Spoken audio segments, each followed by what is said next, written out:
Hey guys, UnoPro here, and I'm back with everybody's favorite Duelyst player, Nowayitsj, for some Songhai action. We're both very, very big Songhai players. We've both been playing pretty similar decks post Shimza. A lot of you guys know Jay for his meld deck that he posted on Reddit. This one's going to be a little bit different, just a typical aggro Reva. Jay, would you like to introduce the deck, your success with the deck, and any other comments? Alright, hey, I've been using this deck since pre-Shumzar, and it's really good. Like, I originally used it just to have something that goes 50-50, or just in general good versus Kara, but it's good versus everything, especially post-Shumzar, because you can put Mind Meld in it, and, like, turn 2, or going second, with Chakri Vortex Mind Meld, you just, like, can't lose. And, but instead of that, I'm using Katara, because I think Tuskbore 1-drop going first is one of the best openers, and on top of that, Qatar with Jux is just such a play. Like, you could kill any minion, or 4 damage for 1 mana is crazy. But recently I won 3 tournaments on the Duelyst. On Friday, I won Isles Clash yesterday, and I won the Songhai only tournament on Sunday. So it's been doing pretty good. So just a few things I want to talk about the deck list. You already covered the Kitara. One thing I wanted to mention that I kind of firmly believe is one of the big reasons to be playing Songhai is 3 inner focus, 3 killing edge, and I think nearly every Reva deck should try and make room for that. And obviously it's very, very, very good in this deck. The 1 Heaven's Eclipse, how have you been finding that? Have you been feeling like you need more draw, less draw, or are you pretty happy with 1? So I don't even need Heaven's Eclipse at all. The reason I even have 1 is just because for like the really stally games like versus Cassava, where they have Kaleno and you just can't kill him because Kaleno's retarded. Yeah. But yeah, it's mainly for matchups like that.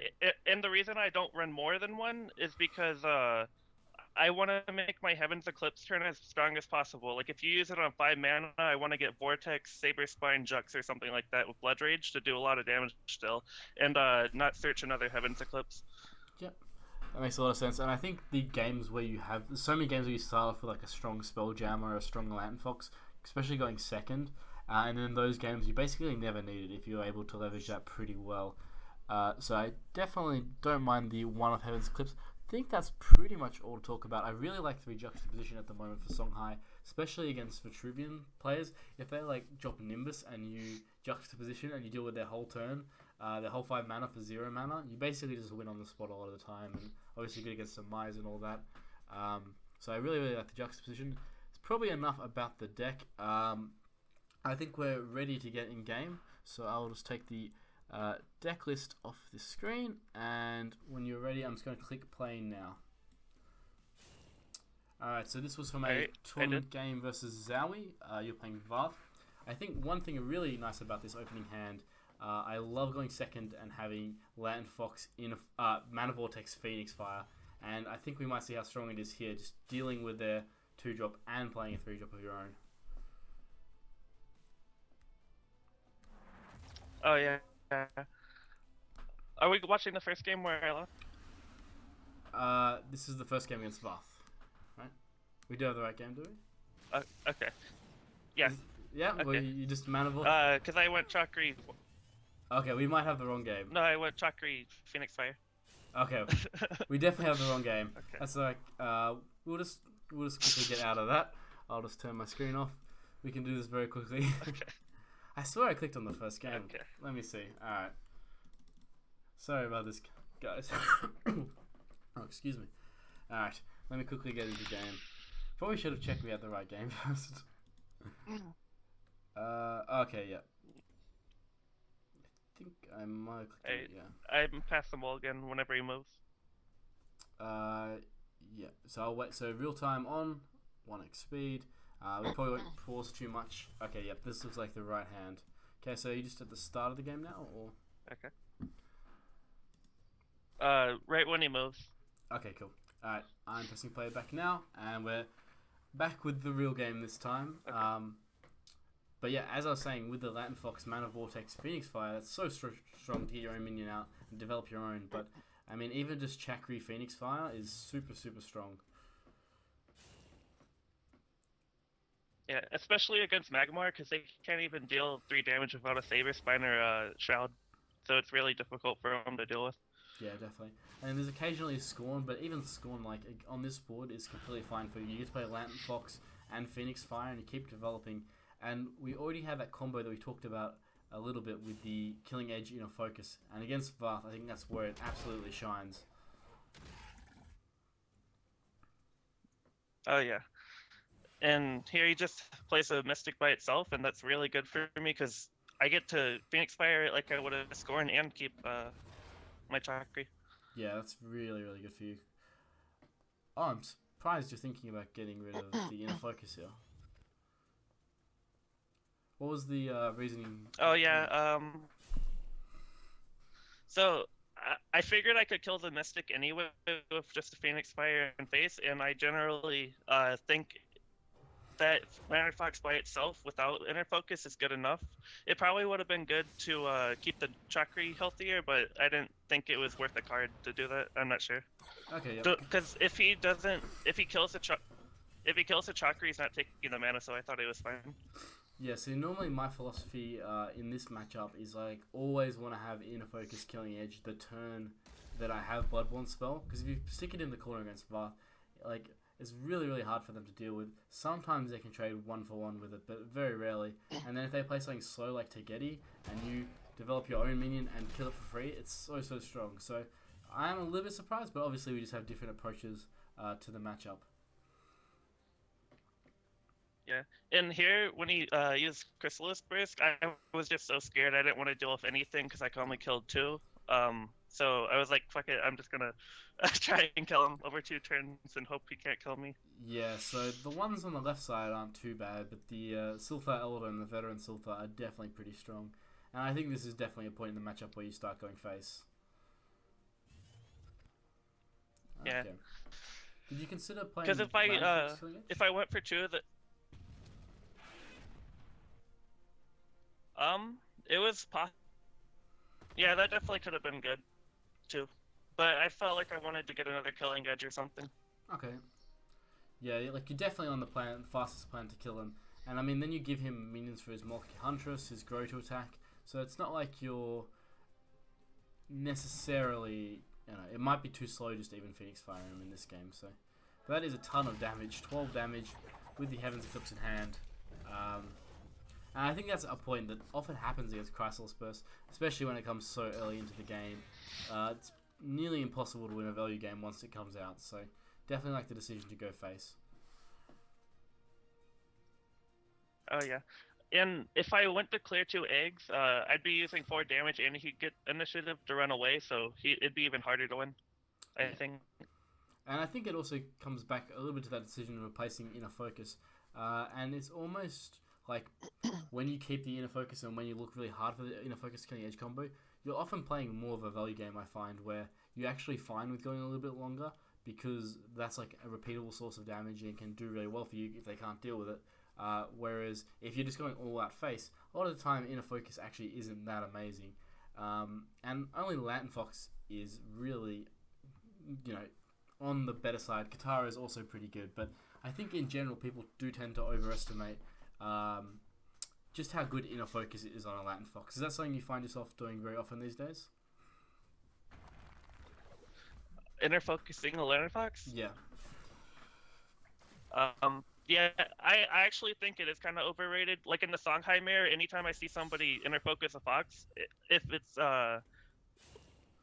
like when it's like an even board state, I think it's wrong because you can Songhai can't deal with it without Onyx Spear Seal, and almost nobody runs it. So I think Inner Focusing is a waste of the card unless you're trying to empty your hand.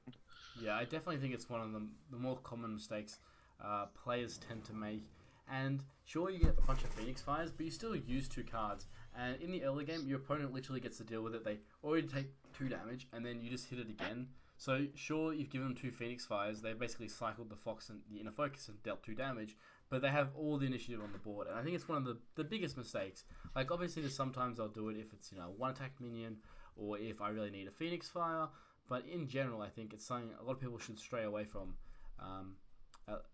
at least in some matchups. Alright, so here Yeah. you're looking like you're in a bit of trouble. I definitely think so too. Yeah, I forgot that rush or egg minions get rush and that grow would grow to 5 on my turn or on his. So Yeah. I tried to play around it so we'd only have 8 damage, but he had 9 anyway. Yeah, so that was a tough game. Like sometimes Chrysalis Burst does just get you. Looking back, I can't really imagine that keeping inner focus and going for a Heartseeker would have really worked too much just because of the egg spawns. Bit of bad RNG. It really gave you no room to work with.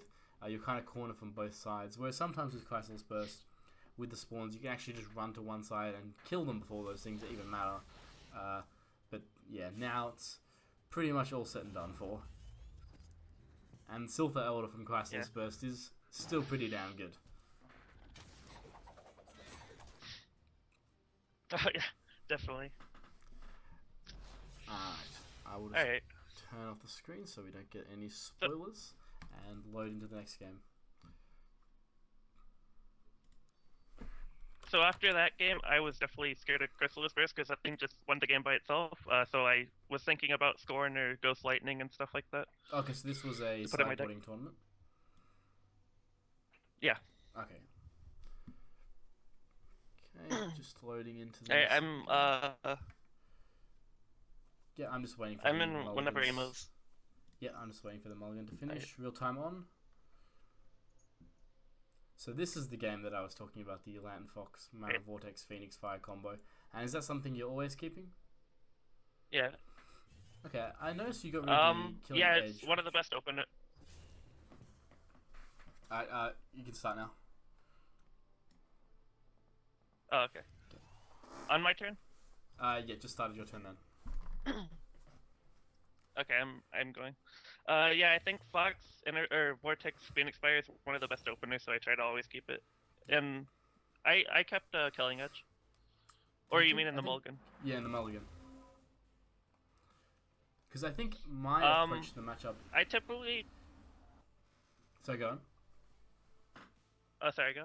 Yeah, you can go. Okay. Yeah, so my approach to the matchup against Svath, just because of how powerful I believe that Heartseeker to be is, I actually look super hard for Killing Edge and Inner Focus by turn 5 when I'm second player, or turn 4, or 4 mana I should say, when I'm first player, because I actually think it's super important. Anyone who's watched my stream or Songhai videos, I never ever shut up about this combo, because against Svath it just wins games. So I probably would have actually kept the Killing Edge there, considering I had other plays. But it seems like you're a little bit less reliant on that kind of plan. Yeah, it definitely is a really good card. I try to keep it when I can, but I just felt like this game would go too slow. Well, not too slow, but I felt like I wouldn't be using it for the first 2 turns, so I try to get rid of it and try to hope for later on. Okay, fair enough. Yeah, I think it's definitely just a different ways to approach the matchup. You're going for the more early game, whereas against Vath, like that's a plan I really like to rely on, and sometimes I'll even go as far as a mediocre or a decent card in mulligan. If it means I'm not mulliganing the maximum amount of cards, then I will actually get rid of it. But it's obviously just a stylistic thing in how you want to approach the matchup. Yeah, and here you can see the power of Qatar. It doesn't seem that big, but I floated 1 mana. I could have taken the mana tile anyway, but I floated 1 mana to have an extra body for Qatar. I think just the threat of Qatar is really huge. Like, I've played against Kalios before. They dropped 2 of them on turn 1, and the whole game I'm just sitting there, just like panicking. What is going to happen? It's so much value, and I think just the threat of it alone is pretty massive. Yeah, especially if you Killing Edge it. Like you could just Killing Edge it, going second, turn 1, and then you don't really get anything if they remove it, or you don't lose anything. Yeah, so 4 wins in a corner. This is a really strong setup against Magma. They don't deal well with the range whatsoever. Like, no one plays the new, Lava Lance? The one that deals 4 damage if you have an egg. I haven't seen that card played once. So there's basically no way to deal with this apart from the True Strike. Yeah, it's not really too sold on the egg synergies, but that's a story for another day. Indeed. Yeah, it's really difficult for them to deal with unless Flash Mercantor. Like, I don't even think they have any cards to deal with it.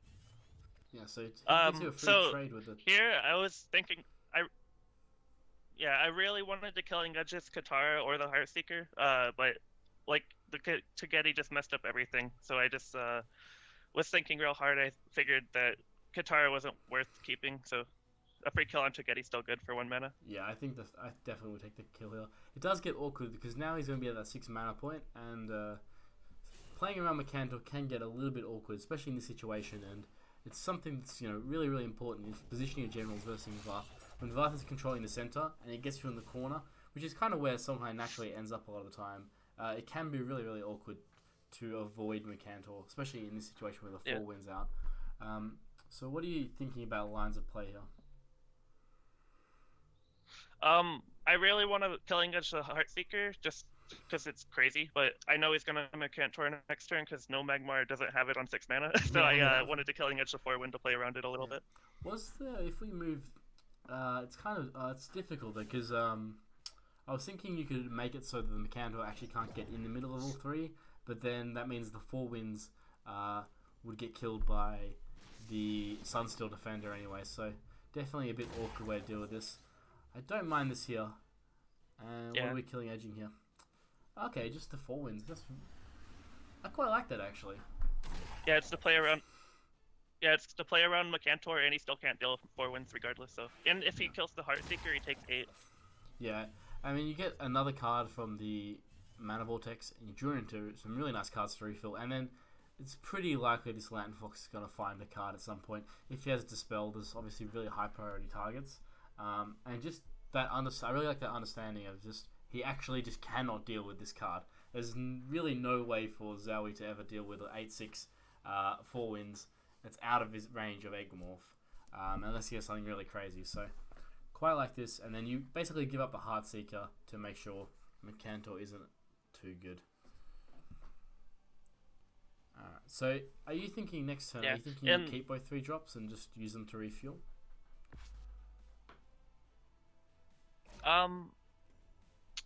Yeah, that's definitely a good idea, but I think he'll be so low that I wouldn't need both of them. Maybe just Spelljammer. So I don't think I would keep both when he's kind of low. Yes, I've noticed. This is probably the second time where already you've kind of chosen to value getting the Spelljammer out on board a little bit more than Lantern Fox. Could you be able to break down, when you would play the Spelljammer versus the Lantern Fox? Okay, so do you mind if we pause it real quick? Yeah, sure. Let's pause it now. Okay, so for Spelljammer, I think drawing cards out of your deck is a lot better than just random Phoenix Fires, because Saber Spine is like the same thing but cheaper. Killing Edge is crazy. Blood Rage Mask versus Bass is just like auto win, so I think these cards are a lot better to draw. And past 5 mana, I really don't like having Lantern Fox without Inner Focus. It just feels unsafe against Innerly. Okay, yeah, that definitely makes sense. We can unpause it if you want. Yep, sure, we'll just unpause it there. I mean, there's definitely times I find Spelljammer, and I think it's a lot better, and it really depends on your outs. It also depends if you expect them, expect it to live. If you really need, card draw in some form, obviously Spelljammer is a bit better because it guarantees the card draw.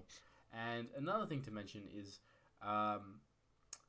Phoenix Fire for a long time wasn't the most popular card in Songhai. These days, it tends to be a 3-of, but I remember for a very long time, it was kind of a bit in and out. Yet Lantern Fox is so good because it gives you Phoenix Fires, and I think part of the reason for that is Phoenix Fires get a lot better when they come in groups, because then it means you can actually start going face. And I think in this matchup, when Varth is going to go to 4 attack with his Bloodborne spell, basically limits the amount of Phoenix Fires you can get with the Lantern Fox to 1. So I actually quite like that play. Yeah. And okay. I almost missed this lethal here because I forgot Inner Focus could be used on Spelljammer. Okay. Yeah. Wow, very nice lethal. So I think this is a really, really good matchup, and I'm actually surprised Zowie picked into it twice. How do you tend to feel about the matchup? Oh, I had the deck list on screen for that. Oh my god. Whoops, I left the deck list on screen for that last part of that game. Sorry about that, guys. Hopefully you could get an idea for the action. Yeah, it should be okay, but I do apologize, guys. I didn't realize. Definitely no OBS expert. So go on about the matchup as we load up the next game. I think the matchup is really, really favored for Reva, Aggro Reva anyway, because Blood Rage Mass 4 wins, Heartseeker, Magmar can't deal with at all. And you just burst them so hard. Like if they Earth Sphere for 4, you're doing like, what is it, 12 for 4 damage? Yeah. Like with a bunch of different ways. Okay, so I'm just loading in the mulligans now, and we can see you brought in the Ghost Lightning. Are you just at the start of the game now? Alright, I'm at when he moves. Yep. Yeah, so you brought in the Ghost Lightning in this matchup, and you actually chose to keep it. Yeah, Chrysalis Burst was the only reason I even had it in my deck, so I want to make sure I don't lose it. Yep. Lose to that, I mean. Yeah, fair enough. It's definitely such a strong term play. If you're going first, do you think you might be a little bit less afraid of it? Yeah, I don't think I would keep it in my mulligan turn 1, or going first, but going second, I definitely think it's possible, especially because you can just ramp turn 2. Okay, so now this play is very here I'm playing around... here I'm playing around Shroud, because that's the only way he can really deal with it turn 2. So I just want to make sure it gets big. And so the idea is to play Chakra because the long-term value rather than Lantern Fox, which we tend to immediately play. Yeah, and I didn't want to take the mana and have him have a free kill on it. Like it's so good for me if he kills it, but I don't want him to have the option to like just get rid of it. Yeah, so that's the. And I kind of wanted to bait him into Chrysalis Burst. Yeah, I'm really surprised at that. Yeah, I kind of wanted to bait him into bursting. Okay. Yeah, that was definitely really, really strong Ghost Lightning. You see the power of tech cards. But yeah, I definitely would have been someone who would just walked up into the middle and played Lantern Fox, possibly got a Shrouded. I don't tend to mind getting a Shrouded just because a 2/2 for 2 is not that good. But I can definitely understand the idea where you just play the Chakra, you basically guaranteed it's not going to get dealt with, and then whenever you want to bring it in, you have a massive Chakra that's also going to be hard to deal with. Yeah, I like the attacking with the Chakra there. Yeah. Alright, so Spelljammers. And now it's just going to keep growing and growing, and you can't deal with it. And I mean, it's the thing I really like the way you played this game, actually. It's definitely pretty eye-opening for me, because I don't think I would have made that Chakra play at all. I think I would have just gone, standard, turn my brain off, Lantern Fox turn 1 kind of thing. And he actually had a pretty good answer, all things considered. Oh, yeah. I usually just try to make sure my openings are as scary as possible. If you have, like, a crazy turn 1, they can't do anything the rest of the game versus Songhai, because your turn 1s and 2s matter the most. Yeah, it's definitely something I really want to incorporate into my own play. And sometimes I think, like, later on in the game, I'm replacing Chakras or replacing Lantern Foxes when it kind of feels a little bit slow, or that it can be dealt with easily. But if you just make a 3/4 Chakra late in the game or early game, it's just making your opponent deal with it, and everything in Songhai needs to be dealt with. So I really like the way that you've played this. Definitely a very creative line. I don't think most people would have played the Chakra like that. Yeah, and another thing that that makes it scarier turn 1 or 2 is that it snowballs into your next turn. Like you play a Lantern Fox on your next turn, and now they have to deal with a huge Chakra and a Lantern Fox, and it's almost not possible a lot of times. And so just going on, this play is kind of a little bit obvious just because of how good it is. Going back to that turn 1, you move diagonally downwards. Do you think there's merit to going to the center because you're not really afraid of taking the Healing Mystic hit?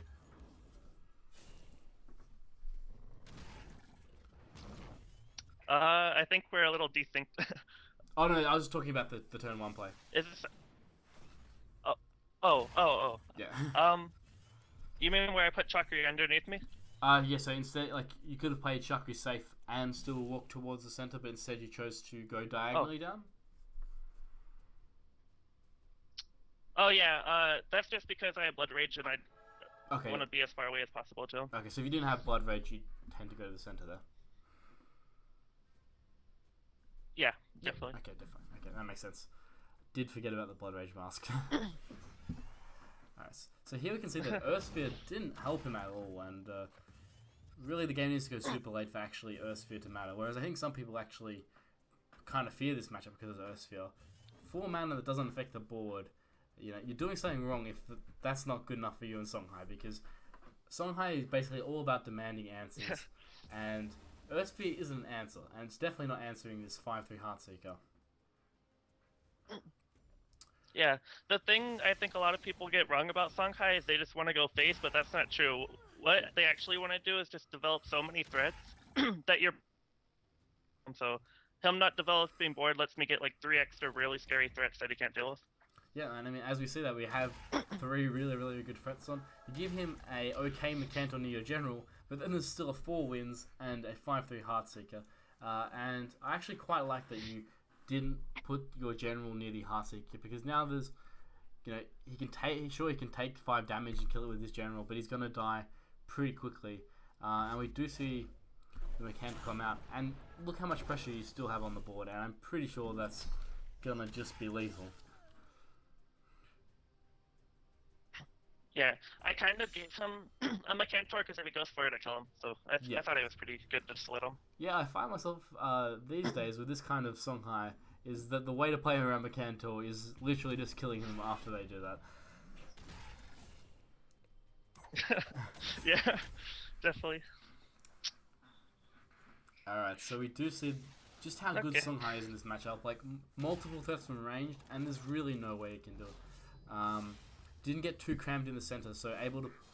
Because you have the minions out, you're able to play around Mercantor really well. And I think our early game tends to be a lot better than Magma's, especially if you get Phoenix Fires, and Mana Vortexes sometimes in a focuses in there. But even then, it was just having the Chakri and just having a threat that you knew he can deal with playing around Shroud that actually worked out really, really well. So we'll just turn my thing off and just load into the third game. Oh, the third or the fourth? We're on the third. So was this I thought the third was the Ghost Lightning one. This one has Ghost Lightning as well, I can see from the mulligan. Oh, yeah, I think that was the same game. So I think you've been second in all of these games, actually. Is that correct? Yeah. Wait, I think the third one is the one we just watched. Is it? It might be. Yeah, this does look like the same hand. Okay. What's going wrong? Yeah. Alright, it's fourth one. We must be in the fourth one then. Alright, whenever he moves, I'm on. But speaking of the matchup again, it's kind of interesting because both factions have cheat mechanics. He has Flash, I have Vortex and like crazy minions. So if he gets flashes and stuff, it can be kind of scary. Okay, so this was the Lilith game. Yep. Alright, I'm just getting into the mulligan, and I can see a Scorn. How did this end up in the deck? So after game 3, I thought he so might just switch decks or something. now. So I was like, Okay, yeah. So you're expecting him to switch? Yep. Okay, so we have this really good tech card. Expecting him to. I was expecting him to switch decks, so I put in Scorn instead, just in case he still keeps it. But it also synergizes Fox, so I thought it was better than Lightning. Okay, yep. Okay, so I like just playing the Scorn here, potentially. Just because he's already shown a lurking feel, so he's probably not the swarmiest deck ever, so you don't really need to worry about that. So I quite like this play for sure. Not being too greedy with it, and you have the other one. Yeah. So how do you feel about this matchup in I general? usually try to hype. I think it's pretty good. If you have Scorns or Lightnings, like, they can't swarm you or do anything, but if you don't have them, it can be kind of hard, because you can't deal with multiple threats that easily with Focus or Katara. And they tend to be pretty good at shutting off your early Phoenix Fire tempo plays. Like, their turn 1 plays very rarely actually playing the Phoenix Fire. It's a lot of Jaxi, Gloom Chaser, that new 1/1 Sarlacc 2 mana dude. So it doesn't actually tend to turn on your early game sometimes. But then it's similar. I take a similar approach with like Killing Edge being really good in the matchup and Shroud and playing from distance, because Lils tend to run even less removal than Conceiver, and I kind of like that playing against Conceiver as well. It's mainly just Shroud and Lure you have to play around, and oftentimes Lure, they end up taking a bunch of damage anyway. But definitely all about that early board control, as Lilith gets out of hand really, really fast. Yeah, you want to try and deny it as much as you can, but sometimes it just isn't enough. Yeah. But also going on this Katara placement, sometimes I like to hide it in the back more, but I didn't have Jux, so I just figured he couldn't clear it without Blade. Yeah, and I think that's perfectly fine. Like, denying the center, threatening to get onto 5. The well-played BM. Yeah. No mercy. I saw Void Hunter, I was like, this game's over. Yeah. I mean, just because it costs 1 mana, it's still not the best card. And just going absolutely ham here. I like this. You actually activate your general here? I actually... Yeah, we're not... I played and could have healed 2 more, but... Yeah, it's just extended BM is what we'll much. call it. But that is a ton of early damage. Oh my goodness. Poor Zowie. Yeah. Jeez. Yeah, not much to say about this one. And he still got the guitar on his back. Yeah, I mean, it's the power of early Songhai, like, and kind of punishing him for playing 2 Lurking Fears, I believe. Spending 4 mana not affecting the board early game. It's good value, but it's still 4 mana not spent affecting the board, and against Songhai, it's pretty suicidal, I think. Yeah. Unless you get, like, a crazy Reaper or something, or a Duelyst, it doesn't really matter. Yeah, I think Duelyst actually can be really, really good against Songhai. It's not even the best juxtaposition target. So I think early Duelysts are probably some of the games I lose most. But when I already have a Katara and 4 wins, probably not losing that one. Yeah. So here he kind of played around backstab a little bit, so I couldn't get a backstab on him. So that's good on him. Replace-wise here, are you thinking Blood Rage or the Tuskball? Because Blood Rage is looking like 1 damage at the moment. Tuskball's kind of a guaranteed 2. But obviously Blood Rage Mask has a little bit more value by itself. So what were you thinking here, replace-wise? Yeah. I think Blood Rage is usually better to get rid of because Tuskball combos with Killing Edge, and Saber Spine and all that. So I think it's usually better, and it's just in general 2 damage. Yeah, I definitely think that's fine. It's essentially the higher value card as well, which can be relevant if the game drags out a little bit longer. Another 4 wins seems pretty good here. Oh yeah, he can't deal off 2. He can't even deal off 1, so that's great. Yep, I like positioning as far away as you can. Yep. So that positioning, I'm guessing that's just a little bit of, some crazy Grasp of Agony stuff maybe, or... Yeah, kind of. Double Grasp lore or something. I don't know. Yeah, it didn't really matter. I just wanted both of them not to be out of... I wanted both of them to be out of range, but I also wanted one to be a little closer. Yeah, fair enough. And they're both not affected by Lightbender anyway. There's no way he can do that, so... Zenrui comes probably a little bit late here. And that'll be pretty easy lethal with Tuskball and Killing Edge. So, I think like this, these games have really shown just how Songhai players need to approach matchups, especially against Abyssinian and Magma. That's definitely how I play, where I focus so much on their lack of ability to deal with ranged threats well, a lack of spell-based to spell. Just so hard for them to deal with. Sometimes they have Lure, sometimes they have Shroud, but these are things you can actually play around. And I think it's highlighted just how important playing from range is against those generals. Yeah, like the thing I love about Songhai is that they're not just an all-out face stick. They can be, but you could just play such a super oppressive style where you just have nothing in range of them. They can't deal with anything, and it's just super oppressive. I just love that. Yeah, I definitely agree. I think one of the biggest conceptions about Songhai is that it's just a face deck. And I think the actual term for Songhai, it doesn't really exist. It's not a very common style in card games where you kind of build up you can play for early game tempo, but then you kind of have a big swing turn, or you just turn the switch and you start bursting them down. It's almost just like a combo deck in a sense that it plays their game, plays for minions, plays from range, and then over a couple turns you need to switch to kill them. And I think that's probably the hardest thing for new Songhai players is knowing when to flick that switch. But in some matchups, especially these matchups where range is so important, you never really need to flick that switch and start going face, because if they can't deal with it, you're just going to win the long game anyway. Yeah, that's why I think Songhai is a really skillful faction, because they can play like pretty much every style, even with the aggressive deck. So like you have to know when to play oppressive, you need to know when to play too many threats to deal with, you need to know when to go face. So yeah.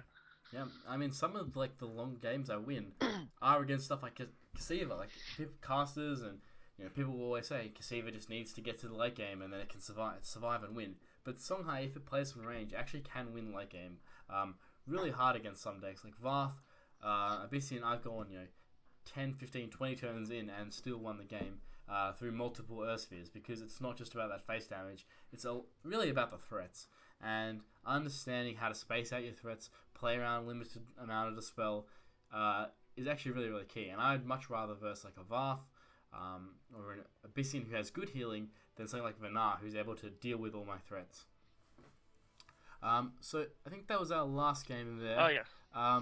Did you want to have any shout outs, any final comments on the deck? Yeah, anything to say at all? Just that my Twitter is Nowayitsj, and I do think the deck's one of the best ones, probably the best one next to Kara. It just plays so much differently than any other deck, and it just has so many different styles. I think it's still one of the best decks, especially with Katara. Like, Katara was a really new addition, but it really showed how strong it could be with all the backstabs, inner focus, and all that.